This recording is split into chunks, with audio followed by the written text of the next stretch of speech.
राहुल सोलापूरकरांच्या शिवरायांवरील वक्तव्यावरून छत्रपती उदयनराजे संतापले. सोलापूरकरांना गोळ्या घातल्या पाहिजेत, चुकीला माफी नाही, उदयनराजेंचा इशारा. संतोष देशमुख हत्या प्रकरणातल्या सर्व आरोपींना शिक्षा होणारच, गुंडगिरी खपवून घेणार नाही. बीडमधल्या कार्यक्रमातून मुख्यमंत्री फडणवीसांनी सुनावलं.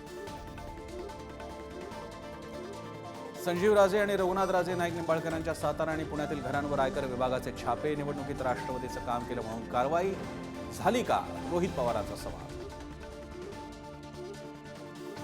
दिशा सालियन मृत्यू प्रकरणी आदित्य ठाकरेंचा न्यायालयात स्वतंत्र हस्तक्षेप अर्ज दाखल. आपलीही बाजू ऐकण्याची मागणी. तर आदित्य ठाकरेंना ताब्यात घेऊन चौकशीची गरज काय, हायकोर्टाचा याचिकाकर्त्यांना सवाल. संभाजीनगरमधून अपहरण झालेल्या बिल्डरच्या मुलाची सुखरूप सुटका. 2 कोटींच्या खंडणीसाठी गेलं होतं अपहरण. 19 तासानंतर मुलाची सुटका. संत तुकाराम महाराजांचे 11वे वंशज हबप शिरीष महाराज मोरेंची गळफास घेऊन आत्महत्या. 32 लाखांचं कर्ज असल्यानं आत्महत्या. देहू गावावर कोसळला दुःखाचा डोंगर. शिळफाटा पलावा चौक आजपासून वाहतुकीसाठी बंद. निकळजे रेल्वे उड्डाणपुलाच्या पुनर्बांधणीसाठी 5 ते 10 फेब्रुवारी वाहतूक बंद. कल्याण डोंबिवलीकर अंबरनाथ बदापूरकरांची डोकेदुखी वाढणार.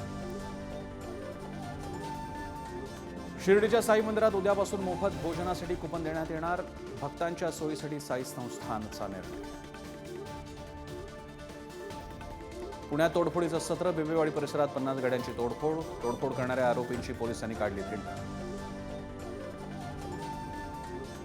भारत विरुद्ध इंग्लंड सामन्याची ब्लॅकमध्ये तिकीट विक्री करणाऱ्या दोघांना अटक. नागपूर पोलिसांची कारवाई. तिकीट खरेदीसाठी क्रिकेटप्रेमींच्या रांगा.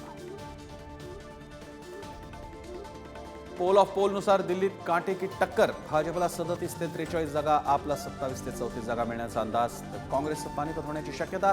70 जागांसाठी 57.70% मतदान. 8 फेब्रुवारीला लागणार निकाल.